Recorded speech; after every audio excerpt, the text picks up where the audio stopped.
Welcome dear rockers. तो आज हम देखने वाले हैं ओम काली जय काली। तो कहानी की शुरुआत में हम कथादी नाम के एक औरत को जंगल में देखते हैं जहां वो किसी का इंतजार कर रही है। तभी वहां पे एक बस आकर रुकती है जिसमें से कथादी का पति मंजी उतरता है और वो कथादी से कहता है कि हम जिसे ढूंढ रहे हैं वो इसी बस में है। और इतना कहते ही वो बस वहां से आगे चली जाती है। और अब हमें यहाँ पर पता चलता है कि कथादी और मंजी नीरा और वर्जिस नाम के पति पत्नी को ढूंढ रहे हैं। असल में उन दोनों को ढूंढने के लिए ना कथाई को दुराई नाम के गुंडे ने पैसे दिए हुए हैं, क्योंकि दुराई नीरा और वर्जिस को मारना चाहता है। अब जैसे इनको ये पता चलता है कि दोनों इसी बस में हैं, तो कथादी एक रॉकेट जलाकर दुराई और उसके लोगों को सिग्नल दे देती है, जो कि जंगल के दूसरी तरफ नीरा और वर्जिस को दूसरे बसों में ढूंढ रहे होते हैं। अब रॉकेट को देखते ही दुराई समझ आता है कि उन दोनों को वो दोनों मिल चुके हैं, जिसके बाद वो जल्दी से वहां से गुजरने वाली बस के पीछे अपने आदमियों को लगा देता है, जहां उसके दो आदमी बाइक्स के जरिए बस को दोनों तरफ से घेर लेते हैं। और यही चीज वर्जिस भी नोटिस कर लेता है, जिस वजह से वो बीच रास्ते में ही बस को स्लो करवा के अपनी पत्नी नीरा को बस में से उतरवा देता है और जंगल की तरफ भाग जाने के लिए कह देता है। लेकिन वर्जिस खुद उस बस में अकेला रुकता है। आगे कुछ दूरी पर दुराई बस को रुकवाता भी है और फिर बस में चढ़ते ही दुराई के लोग वर्जिस को बुरी तरह मारने लगते हैं। साथ ही वो मीरा को भी चारों तरफ ढूंढते हैं, पर वो उन्हें कहीं भी नजर नहीं आती। और इससे दुराई समझ जाता है कि मीरा बीच रास्ते में ही कहीं उतर गई होगी, जिस वजह से वो अपने आदमियों को मीरा के पीछे जंगल में उसको ढूंढने के लिए कहता है। और ये भी कहता है कि जहां भी वो मिले उसको मार देना। कुछ देर के बाद दुराई के दो आदमियों को मीरा मिल भी जाती है, पर अपनी गलतियों की वजह से वो मीरा को मारने की कोशिश में खुद की ही जान गंवा देते हैं। इन सभी चीजों से मीरा बहुत डर जाती है कि क्या हो गया ये, और वो उस समय प्रेग्नेंट भी होती है, जिस वजह से वो वहीं बेहोश भी हो जाती है। वहीं दूसरी तरफ दुराई वर्जिस के गले में चाकू डालकर उसे बहुत बुरी मौत देता है। और यहाँ पर हम गांव के कई लोगों को माता की पूजा करते हुए जंगल में आते हुए देखते हैं, जहां उन्हें मीरा बेहोश नजर आती है और वो मीरा की मदद करते हैं, उसको अपने साथ गांव लेकर आते हैं। वो ये सोचते हैं कि ये माता ने हमको यहाँ पर भेजा है मीरा की मदद करने के लिए। सीन यहीं पर होता है कट, और अब 5 साल के बाद तिरुनावेली गांव को दिखाते हैं, जहां पर मीरा इस वक्त रह रही है और उसकी राधा नाम की बेटी भी है। वहीं हम कथादी और मांझी को भी देखते हैं, जो अभी भी मीरा को ढूंढ रहे हैं दोस्तों, लेकिन उनको मीरा कहीं भी नहीं मिल रही होती है। लेकिन फिर वो धीरे धीरे गांव में मीरा को ढूंढ ही लेते हैं। लेकिन इसके बाद कथादी दुराई को कॉल करके कहती है, हम मीरा को अभी भी ढूंढ रहे हैं और कुछ ही दिनों में मेरी बेटी की शादी भी है, तो हमें कुछ पैसों की जरूरत है। तो दुराई कहता है कि मैंने मीरा को ढूंढने के लिए तुम्हें पहले काफी पैसे दे दिए हैं, अब जब तक तुम मीरा को ना ढूंढ लो मैं एक भी पैसा नहीं दूंगा। कॉल हो जाता है कट और कथादी मीरा को ढूंढने के लिए निकल जाती है। फिर हम मीरा को उसके गांव में देखते हैं, जहां गांव के सभी लोग मीरा और उसकी बेटी राधा से बहुत प्यार करते हैं। वहीं इस गांव में सभी बहुत ही अच्छे होते हैं। अब क्या है कि जल्दी दशहरा भी आने वाला होता है, जिस वजह से सभी लोग उसकी तैयारी में लग जाते हैं। तभी दोस्तों हम गांव के एक लड़के जिसका नाम गणेशन है उसे देखते हैं, जिसके पास एक औरत आती है और डरी हुई हालत में उसे कहती है, एक औरत को मिर्गी का दौरा आ गया है, कुछ करो। तो गणेशन उस औरत को जल्दी से अपनी गाड़ी पर लेकर मीरा के पास पहुंच जाता है, जहां मीरा कुछ ही पलों में उस औरत को ठीक भी कर देती है। और इससे हम समझ पाते हैं कि मीरा वैद्य भी है दोस्तों। तभी एक औरत गणेशन के पास आकर कहती है कि तुम कितने अच्छे हो, सबको मदद करते हो, अगर तुम मेरी बेटी से शादी करो तो मैं तुम्हें अपना मुंह मांगा दहेज दे दूंगी। गणेशन कुछ नहीं कहता इस पर ये बात एक छोटी बच्ची सुन लेती है और जाकर बामा नाम की लड़की को बता देती है, जिसका गांव में लाउड स्पीकर का काम होता है। जिसके बाद बामा अपने लगाए हुए लाउड स्पीकर पर बोलती है कि जो भी मेरे पति से शादी करेगा उसकी मैं बहुत बुरी हालत कर दूंगी।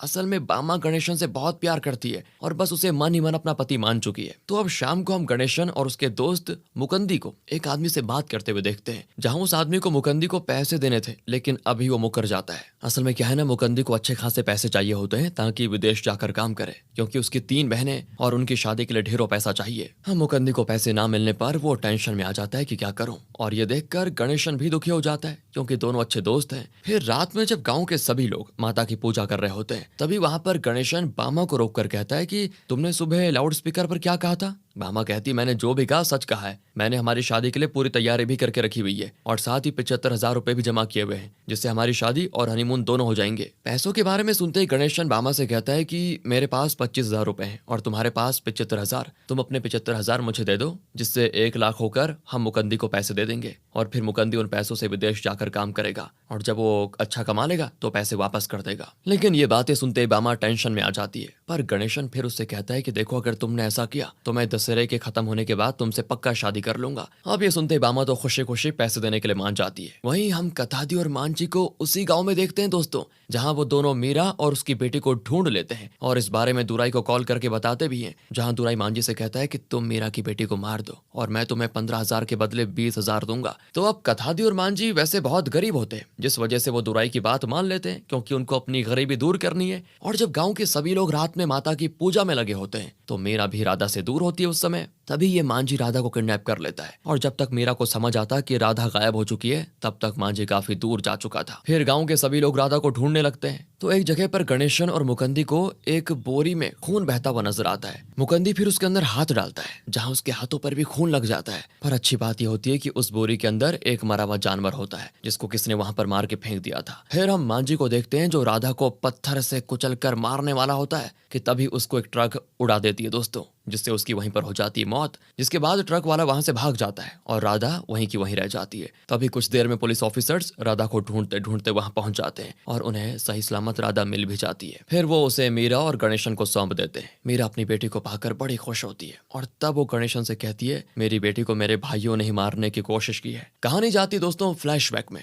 बचपन में मीरा जब अनाथ हो गई थी तब मीरा के दो भाई थे, एक बड़ा भाई एजे और दूसरा छोटा भाई दुराई। जिसके बाद ये तीनों को एक अनाथालय में रहने के लिए जगह मिली और फिर जब सब कुछ ठीक हो गया तो दुराई और एजे अपने हरकतों से बाज ना आए और अनाथालय में चोरी करके वो भाग जाते हैं, जिस वजह से मीरा वहां अकेली रह गई और फिर उसने वहां पर वैद्य की पढ़ाई भी की। वहीं दूसरी तरफ उसके दोनों भाई बुरी संगत में पड़ गए और एक पॉलिटिशियन जिसका नाम बर्नी था उसके लिए काम करने लग गए, जहां वो उसके लिए हाफ मर्डर और फुल मर्डर्स किया करते थे, जहां ज्यादातर मर्डर्स एजे किया करता था और उसके बदले दुराई जेल जाया करता था। पर जेल की भी इनकी सजा कम हो जाती थी और बर्नी से करीबी बढ़ाने की वजह से एजे ने अपना एक प्लान बनाया। उसे पता था कि बर्नी की बस एक ही कमजोरी है और वो है लड़कियां। इसलिए कई सालों के बाद एजे अपनी बहन मीरा के पास आता है और उसे अपने साथ घर लेकर आ जाता है, जिसके बाद उसकी हैवानियत शुरू होती है और वो अपनी बहन मीरा को बर्नी के पास भेजने लगता है, जहां शुरुआत में बहुत जबरदस्ती होती है और फिर मीरा भी हार मान लेती है। सोचती है कि मेरे साथ ये जो गलत हो रहा है मेरा नसीब है। इस तरह मीरा के साथ अब रोज गलत होने लग गया था। बर्नी ने एक ड्राइवर रखा होता है जिसका नाम था वर्जिस। धीरे धीरे वर्जिस और मीरा में अच्छी बातें होने लग गई और जब एक दिन बर्नी का एक आदमी जिसका नाम धामू था वो मीरा के साथ गलत करने के लिए आता है, तभी वर्जिस धामू को बहुत बुरी तरह मार देता है, जिससे धामू वर्जिस से बदला लेने की सोचता है। और इसके बाद यहाँ दोस्तों हम देखते हैं कि वर्जिस मीरा को प्रपोज कर देता है और कहता है कि मेरे साथ चलो, हम यहाँ से दूर भाग जाएंगे। मीरा मान जाती है। तभी दुराई को जेल में कैद किया होता है। वो जेल से बाहर तो आता है और अब धामू दुराई से कहता है कि एक पॉलिटिशियन का मर्डर करना है, साथ ही बर्नी को तुम्हारी बहन मीरा बहुत ही पसंद आ गई है और इसीलिए वो उससे शादी भी करना चाहता है। दुराई तो मान जाता है दोस्तों, वो था ही ऐसा। और उसी रात दुराई, एजे और धामू उस पॉलिटिशियन का मर्डर कर देते हैं और फिर सही समय पर दुराई बड़ी चालाकी से पुलिस को वहां पर बुला भी लेता है और इसमें एजे मर्डर के लिए हो जाता है अरेस्ट। और वहीं वर्जिस ये देख लेता है कि दुराई ने अपने ही भाई एजे को फंसा दिया और उस समय वर्जिस को तब दुराई भी देख लेता है। असल में दुराई ने ऐसा धामू के कहने पर ही किया था, क्योंकि धामू ने उसको ये कहकर भड़काया था कि तुम हमेशा अपने भाई के मर्डर के लिए अंदर जाते हो और वो बाहर आराम से मजे करता है। इसीलिए जब दुराई अपने भाई एजे को अरेस्ट करवाता है तो वो धामू से ये भी कहता है कि हमें अब वर्जिस को मारना होगा, क्योंकि अगर उसने ये बात एजे को बता दी,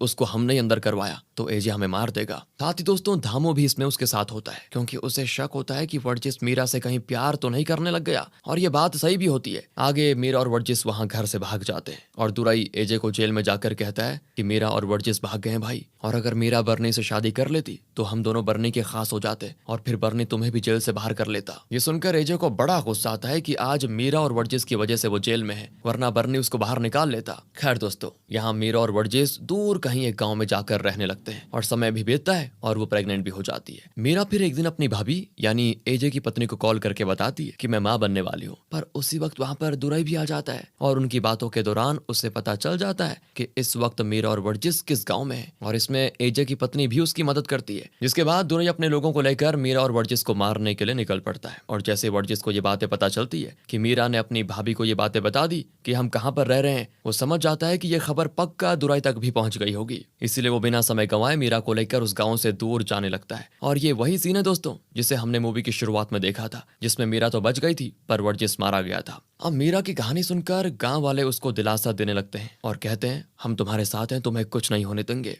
दूसरी तरफ हम कथादी को देखते हैं, जहां आज उसकी बेटी की शादी है और वो अपने पति का इंतजार कर रही होती है कि कब उसका पति आ जाएगा और पैसे लेकर आएगा। पर तभी जब कथादी दुराई के पास जाती है तब उसे पता चलता है कि उसके पति की पिछली रात ट्रक एक्सीडेंट में मौत हो गई, जहां अब दुराई भी कथादी को पैसे देने से मना कर देता है, जिस वजह से कथादी अपनी बेटी की शादी में दहेज नहीं दे पाती और लड़के वाले उसकी बेटी से रिश्ता तोड़कर बीच शादी में ही उठकर चले जाते हैं, जिससे कथादी फूट फूट कर रोने लगती है कि आज उसका पति भी नहीं है, उसकी बेटी की शादी भी नहीं हुई और उसके पास पैसे भी नहीं है। अब उसी रात जब गांव में दशहरे की तैयारी चल रही होती है, तभी दुराई के लोग मीरा और उसकी बेटी पर हमला कर देते हैं, जिसमें राधा तो बच जाती है पर मीरा को चाकू लगने से बेहोश हो जाती है वो, और इसी बीच मुकंदी और बामा मारे जाते हैं। पर इसमें दुराई का एक आदमी गांव वालों के हाथ लगने वाला होता है, जिससे ये होता कि गांव वालों को पता चल जाता कि ये गुंडे दुराई ने भेजे हैं, पर ये ना हो इसी वजह से दुराई के जो बाकी गुंडे थे वो अपने साथी का गला काट देते हैं ताकि ये उनको बता ही ना पाए। अब अपने आदमियों की यह हरकत सुनकर तो दुराई भी अगले सीन में हैरान हो जाता है। दूसरी तरफ गांव में मातम का माहौल होता है। बामा और मुकंदी का अंतिम संस्कार किया जाता है और वहीं मीरा हॉस्पिटल में घायल बेहोश होती है। गणेशन पूरी तरह से अकेला हो गया था क्योंकि कुछ ही दिनों में वो बामा से शादी भी करने वाला था और अब बामा नहीं रही। वो इतना दुखी होता है कि बस अब वो दुराई से बदला लेने का फैसला करता है, क्योंकि हाँ, उसे इस बात का अंदाजा था कि यह हमला दुराई नहीं करवाया होगा। इसीलिए गणेशन अपने कुछ लोगों को साथ लेकर दुराई को मारने के लिए प्लान बनाने लगता है। साथ ही इसमें मीरा भी गणेशन के साथ आ जाती है क्योंकि अब वो भी हॉस्पिटल से वापस आ गई थी। तभी इनको पता चलता है कि पिछली रात जिन लोगों ने इन पर हमला किया था वो अब पुलिस के पास जाकर सरेंडर करने वाले हैं ताकि उनकी सजा कम हो जाए। पर जैसे ही गणेशन, मीरा और बाकी लोग पुलिस के पास पहुंचते हैं ताकि वो उन लोगों को सरेंडर करने से पहले मार दें, तभी मीरा उन लोगों को देखकर कहती है ये वो लोग नहीं है जिन्होंने कल रात हमला किया था, ये लोग तो बस यहाँ पर उनके नाम पर सरेंडर होने के लिए आए हुए हैं, जिस वजह से गणेशन उन लोगों को नहीं मारता। तभी मीरा गणेशन से कहती है हम एक काम करते हैं, हम वैसे भी दुराई और उसके सभी गुंडों को नहीं मार सकते, इससे अच्छा यह है कि हम मुकंदी के परिवार के लिए दुराई से पैसे मांग लेते हैं, जिससे कम से कम मुकंदी के 3 बहनों की शादी तो हो जाएगी और दुराई इसीलिए पैसे देगा क्योंकि हमें पता है कि पिछली रात दुराई के ही लोगों ने हम पर हमला किया था, तो हम उसको धमकी देंगे। जिस प्लान के लिए गणेशन को छोड़कर सभी लोग मान जाते हैं, जिसके बाद गणेशन को भी मानना ही पड़ता है और फिर गणेशन अपने 2 साथियों के साथ दुराई के अड्डे पर जाता है। और यहाँ सोचने वाली बात यह है कि इन्हें दुराई के अड्डे के बारे में कैसे पता चला। तो असल में पुलिस स्टेशन के यहाँ ये कथादी से मिलते हैं, जो कि वहाँ एक वकील से दुराई के खिलाफ केस करने के लिए आई होती है। हालांकि वकील उसकी बात नहीं सुनता, पर कथादी मीरा को देख लेती है और खुद ही जाकर उन्हें सब सच बता देती है, जिसके बाद मीरा समझ जाती है कि कथादी ये सब अपनी बेटी की शादी के लिए कर रही थी, जिस वजह से मीरा कथादी को अपने 2 सोने के कंगन दे देती है और वहीं कथादी इनके साथ मिलकर दुराई के अड्डे के बारे में इन्हें बता भी देती है। लेकिन दुराई के अड्डे पर दुराई नहीं होता, पर दामू वहीं पर होता है। अब गणेशन और उसके 2 लोगों को दामू के बारे में भी पता होता है क्योंकि मीरा ने पहले ही उन्हें पूरी कहानी बता दी थी। अब दामू से बात करके ये लोग उससे पैसे मांगते हैं। इसी बीच गलती से गणेशन का एक आदमी मीरा का नाम ले लेता है, जिससे दामू को पता चल जाता है कि मीरा अभी भी जिंदा है, क्योंकि उसको ऐसा लग रहा था कि मीरा पिछली रात ही उस झपड़ में मारी गई होगी। अब दामू ये जानते ही गणेशन और उसके लोगों पर हमला करवा देता है, जिससे यहाँ भी लड़ाई शुरू हो जाती है। उसी बीच इनको ये भी पता चलता है कि बर्नी भी इस अड्डे पर है और एक लड़की के साथ वो भी। गणेशन फिर बर्नी पर भी हमला करने वाला होता है, जिससे डरकर बर्नी भागने लगता है और ऊपर छत से गिरकर एक ट्रांसफार्मर पर गिर पड़ता है, जिससे क्या होना था उसकी मौत। उसकी मौत देखकर सभी वहां से भाग जाते हैं। वहीं दूसरी तरफ हम मीना नाम की एक औरत को देखते हैं, जो कि उस आदमी की पत्नी होती है जिसका पिछली रात दुराई के लोगों ने गला काट दिया था। मतलब वो आदमी भी दुराई का आदमी था और अब दुराई की दोस्तों उसकी पत्नी मीना पर बुरी नजर है, जिस वजह से दुराई अपने लोगों की मदद से मीना को किडनैप करवा लेता है और उसके साथ गलत करने का इरादा रखता है। लेकिन किसी तरह मीना कैद वाली जगह से भाग जाती है, पर उसे दुराई के लोग वापस पकड़ लेते हैं। वहीं यहाँ बर्नी की लाश देखकर पुलिस वहां इन्वेस्टिगेट करने आती है कि तभी एसपी भी आ जाता है, जो कि दुराई का ही आदमी है दोस्तों, जिस वजह से एसपी बर्नी की मौत को रफा दफा करने की पूरी कोशिश करता है। फिर हम कथादी को देखते हैं, जो गणेशन और अपने कुछ लोगों को एक आदमी के पास लेकर जाती है, जो एक इंसान को कैसे मारा जाए ये सिखाता है, क्योंकि ये कोई गुंडे तो थे नहीं, इसीलिए इनको सीखना पड़ा। इसके साथ ही कथादी एक वैद्य के पास से जहर की बोतल भी ले लेती है। अब दुराई और दामू एजे से मिलने जेल में जाते हैं, जहां ये सभी फैसला करते हैं कि ये चूहे बिल्ली का खेल बहुत हुआ, अभी हम में से एक एमएलए बन जाए तब हम चुटकी में सभी को मार सकते हैं। जहां दामू कहता है कि क्यों ना हम दुराई को एमएलए बना दें, पर एजे दुराई के सामने कहता है कि ये तो एक गुंडा है, इसे कौन वोट देगा, इसकी जगह पर कुछ दिनों में मेरा बेटा अरुण विदेश से आ रहा है और हम उसे एमएलए बनाएंगे, जिसके लिए दामू मान जाता है। दुराई को ना चाहते हुए भी हाँ करना पड़ता है। साथ ही गुंडे वाली बात सुनकर वो अंदर से बहुत गुस्सा भी हो गया था। अब उसी रात दुराई ये बात एजे की पत्नी को भी बता देता है और तभी हमको पता चलता है कि असल में एजे का नहीं, वो दुराई का बेटा है दोस्तों। एजे की पत्नी इतने सालों से दुराई के साथ अफेयर में थी और अरुण दुराई का ही बेटा है, जिसका सच किसी को नहीं पता। तब भी दुराई एजे की पत्नी से कहता है कि भले ही अरुण मेरा बेटा हो, पर एमएलए तो मैं ही बनूंगा। अब एक शाम मौका देखकर गणेशन, कथादी और उनके लोग दामू और दुराई पर हमला कर देते हैं, जिसमें दामू वहां से भाग जाता है। वहीं दुराई को गणेशन एक कुएं में फेंक देता है और फिर ये सभी वहां से चले भी जाते हैं। इसी बीच गणेशन का बदला भी पूरा हो जाता है, क्योंकि गणेशन दुराई के उस आदमी को मार देता है जिसने बामा और मुकंदी को मारा था। वहीं फिर हम दुराई को देखते हैं, जो अगले दिन वहीं रहने वाले एक आदमी की मदद से कुएं से बाहर भी आ जाता है। अब जिस जगह पर गणेशन और कथादी ने दुराई पर हमला किया था ना,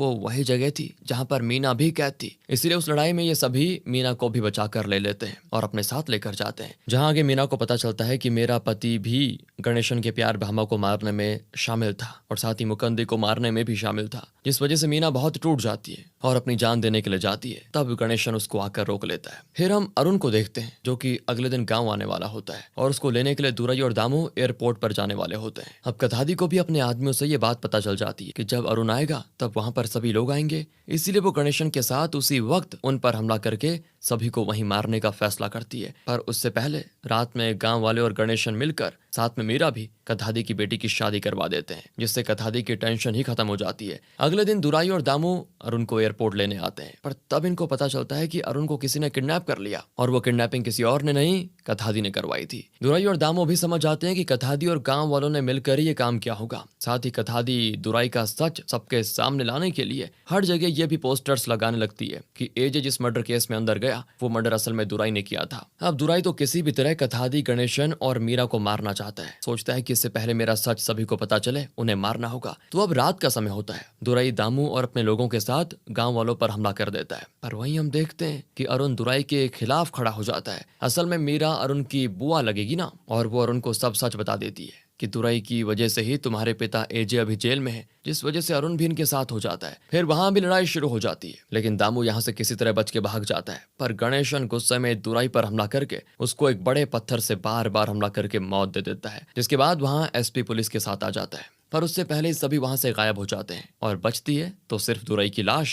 अगले दिन एसपी और दामू एजे के पास पहुंचते हैं और कहते हैं कि अरुण गायब है और दुराई मारा गया। एजे ये सुनते ही सोचता है कि ये गांव वाले अब बहुत आगे बढ़ चुके हैं। पहले तो दुराई को मारा और अब मेरे बेटे अरुण को किडनैप भी कर लिया, इन्हें सबक सिखाना ही पड़ेगा। इतना कहते दोस्तों ये कहानी यहाँ पर हो जाती है खत्म। बाकी अब आप बताइए आपको वीडियो कैसी लगी, स्टोरी कैसी लगी, एक्सप्लेनेशन कैसा लगा, कॉमेंट करके बताइए। ध्यान रखिए अपना। Thanks for watching.